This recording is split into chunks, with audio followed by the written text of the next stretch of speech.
शाहिद आरिफ साहब, अभी ज़मीर अज़हर साहब कह रहे हैं कि वो इंटरेस्टेड नहीं थे शाहिद खाकान अब्बासी साहब प्राइम मिनिस्टर बनने की। कोई ऐसा भी होता है जिसको पता चले कि वो 1.5 साल के लिए वज़ीर-ए-आज़म बन रहा है और वो इंटरेस्टेड ही ना हो?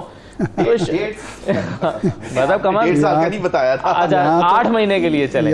तो ये क्या हुआ कि शाहिद खाकान अब्बासी साहब का यहाँ तो अगर पीसीबी का चेयरमैन एक माह के लिए कोई लग जाए तो वो बार बार कोशिश करता है कि मुझे ये चेयरमैनशिप मिलती रहे। तो वज़ीर-ए-आज़म हाउस एक दफ़ा देख चुके हैं शाहिद खाकान अब्बासी साहब, मेरा नहीं ख्याल कि वो इंटरेस्टेड नहीं होंगे। ये जो आज उन्होंने बयान दिया है ये कोई नेगेटिव पॉइंट नहीं है, ये प्लस पॉइंट भी हो सकता है, इसको आप नज़रअंदाज ना कीजिए। लेकिन मेरा अपना ख्याल ये है कि फ़ैसला जो है ना वो पोठवार में होना है, पोठवार में होगा।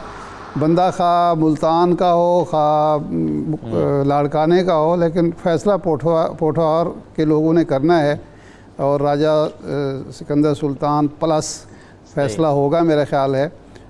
लेकिन एक बात मैं करूं, मेरी इत्तला के मुताबिक जनाब नहीं, आप इतनी प्रेडिक्शंस दे रहे हैं इशारों में, तो ये भी बता दें शाह साहब कि ये इत्तफाक़े राय से हो रहा है या ये मामला जाना इलेक्शन कमीशन के पास है? राजा रियाज साहब अड़ भी सकते हैं कि नहीं जी मैं तो नहीं मानता है आपके नाम।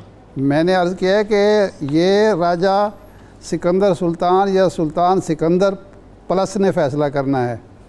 ये फ़ैसला ना दो लोग इस वक्त बहुत इम्पॉर्टेंट हैं, एक मियाँ नवाज शरीफ साहब और एक राजा सिकंदर सुल्तान साहब या सुल्तान सिकंदर साहब, मुझे सही नाम उनका नहीं याद आ रहा।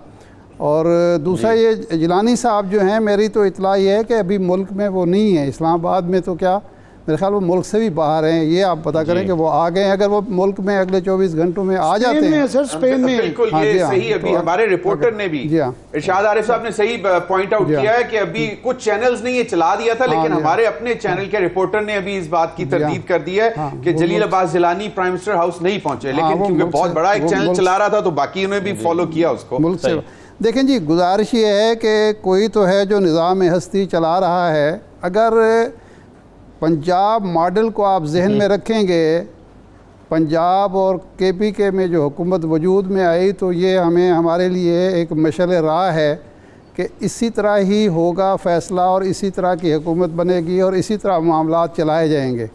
अब सिर्फ बहस इस बात पे हो सकती है कि ये मार्च तक चलेंगे या मार्च से आगे जाएंगे, क्योंकि मार्च में ज़ाहिर है जिस तरह आपने कहा भी कि सेनेट आधा सेनेट चला जाएगा, तो क्या आधे सेनेट से भी मुल्क चलाया जा सकता है या मामला जमहूरियत चलाई जा सकती है? क्योंकि अगर बग़ैर असम्बलियों के सूबे और मुल्क का सबसे बड़ा सूबा आसानी से चलाया जा सकता है, तो ज़ाहिर है बग़ैर कौमी असम्बली और बग़ैर आधी सेनेट के भी चलाया जा सकता है, कोई मुश्किल मरहला नहीं है। नहीं सर, लेकिन वैसे अगर सेनेट चली भी जाए आधी या ना भी जाए, सेनेट पूरी भी रहे, तो फ़र्क क्या पड़ता है? कौमी असम्बली तो है नहीं, लेजिस्लेशन तो होनी नहीं है, तो सेनेट ने करना क्या है? नहीं, इशू नहीं है ये नहीं सेनेट जो आपने सेनेट तश्कील दिया था वो इस नुक्ता नज़र से तश्कील दिया गया था, उसकी जो आप बहस देखें ना उस वक्त की पार्लिमानी बहस के, सेनेट मुकम्मल सेनेट हर सूरत में मौजूद होगा, जो अलामत इस बात की होगा कि इस मुल्क में जमहूरियत मौजूद है, इस मुल्क में पार्लिमानी जमहूरी निज़ाम मौजूद है। उसका मतलब ये होगा कि जमहूरियत का तसलसल है। ये दो ओहदे जो हैं खाली इसीलिए एक इदारा जो है उसके बग़ैर मुल्क नहीं चलाया जाता, वो सेनेट है, और एक मनसब है जो सदर का मनसब है कि वो खाली नहीं छोड़ा जाता।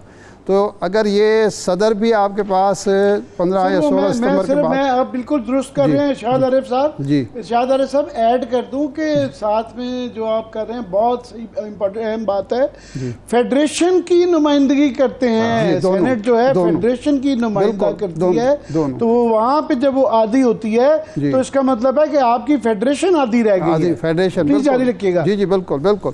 तो इस बुनियाद पर ये फैसला होना है कि क्या हम ये मार्च का तो अब लग गया है, जब मौजूदा हुकूमत ने ख़ुद और वज़ीर-ए-आज़म ने मालूम नहीं किस मजबूरी के तहत आखिरी 4 दिनों में CCI का इजलास बुला के मरदमशुमारी के नताइज का ऐलान करना ज़रूरी समझा, तो उसके बाद समझ आ गई। अब जब वज़ीर-ए-आज़म का इंतखाब होगा तो मज़ीद समझ आ जाएगी कि मुल्क का निज़ाम हमने किस अंदाज में किस तरह से चलाना है।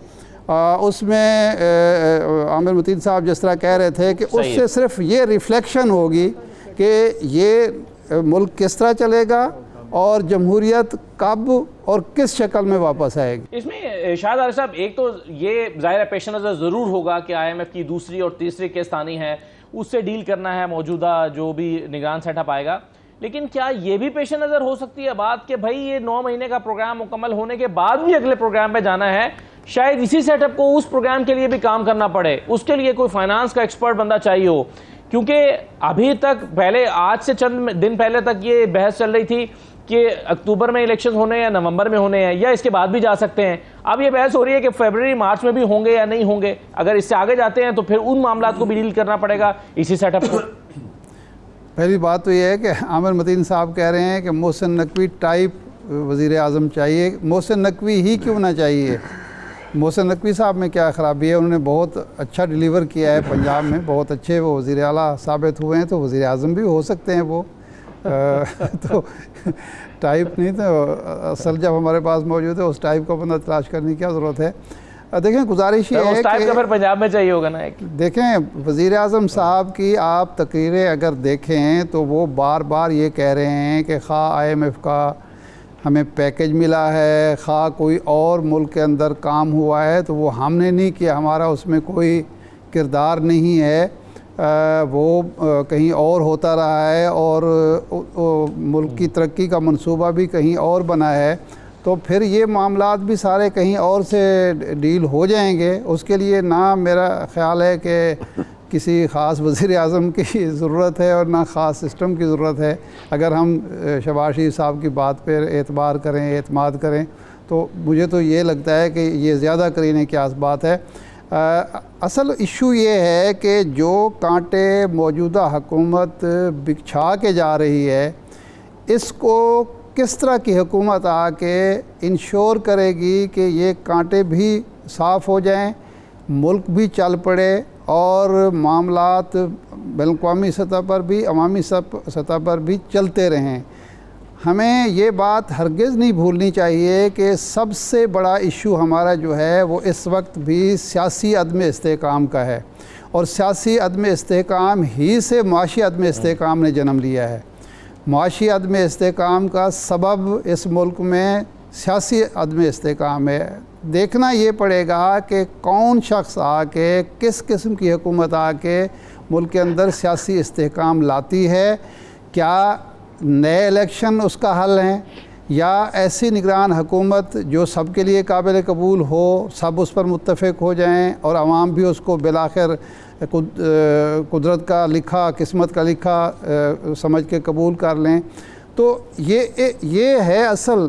कोई किसी तरह सोचता रहे कि जी ऐसे हो जाएगा तो ऐसे हो जाएगा। सियासी अदम इस्तेहकाम उस वक्त आएगा जब इस मुल्क के अवाम मुतमईन होंगे, और उस इत्मीनान की बुनियाद पर आप देखेंगे कि यहाँ टैक्स कलेक्शन बेहतर हो जाए लोगों के अंदर। इस वक्त अगले महीने आप देखेंगे जब नए बिल आएंगे बिजली के, तो यहाँ किस किस्म की मुश्किलात हुकूमत को और हमारे टैक्स कलेक्शन करने वाले इदारों को पेश आएंगी, उसका अंदाज़ा भी हमें लगाना चाहिए। और जो भी सोच रहा है इस मुल्क के बारे में, उसको बुनियादी तौर पर यही सोचना चाहिए। देखें, हमारे यहाँ अब तक हर हुकूमत को हम कहते हैं कि नाकाम रही। वजह क्या थी? जी, जब आप ऐसे लोग ला के बैठेंगे कि यहाँ एक आदमी एक हलके में 1 लाख वोट ले रहा है और असम्बली में 80,000 वाला पहुँच रहा है, तो वो जो 1 लाख गैर मुतमईन लोग हैं और वो जो 80,000 वाला भी ये समझ रहा है कि मैं आया नहीं लाया गया हूँ, तो निज़ाम नहीं चलता। गैर महसूस अंदाज में हर हुकूमत नाकाम होती रही है। और मैं आपको एक बात बताऊँ, अभी 2 महीने पहले एक दोस्त हमारे चाइना से हो के आए हैं, उन्होंने जंग में कॉलम भी लिखा है और मेरी उनसे बात हुई है। वो कहते हैं कि ख़ुद चाइनीज़ जो लोग हैं डिसीजन मेकर, वो इस बात पे परेशान हैं कि पाकिस्तान में अगर एक मज़बूत हुकूमत नहीं आती और इस तरह का ढिल मिल यकीन किस्म का निज़ाम चलता है, तो हमारे लिए बड़े मसाइल खड़े हो जाएंगे।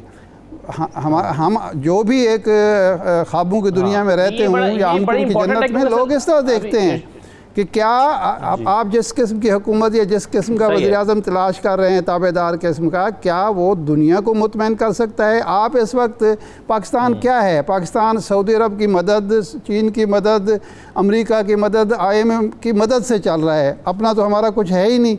तो अगर वो भी मुतमईन ना हूँ, अपने अवाम भी मुतमईन ना हूँ, तो मुल्क को कैसे चलाएंगे? मुल्क चलाना भी है या सिर्फ तजर्बे करने हैं? सही तो इसलिए अगर तो कोई मजबूत ऐसी हुकूमत लाई जाती है जो इलेक्शन की तरफ ले जाती है, इलेक्शन शफाफ इलेक्शन की तरफ ले जाती है, तो मामला ठीक हो जाएंगे, वरना ये इसी तरह का ट्रमाइल जो है वो चलता रहेगा।